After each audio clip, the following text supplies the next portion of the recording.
Bible says that Jesus' voice is like sound of many waters, like rushing waters.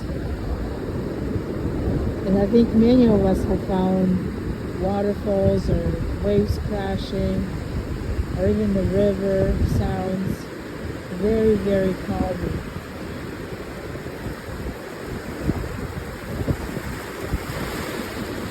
There must be something to it.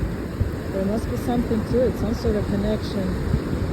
Because after all, God is the creator of this, and He created things for us to help us.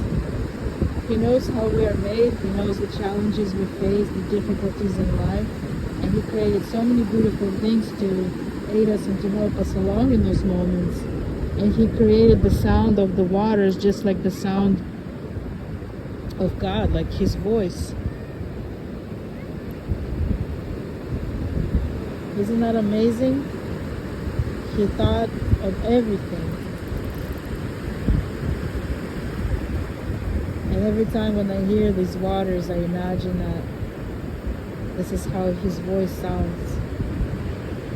And I have heard God's voice. I don't know about you, but I've heard it audibly. And I agree, His voice is very, very calming.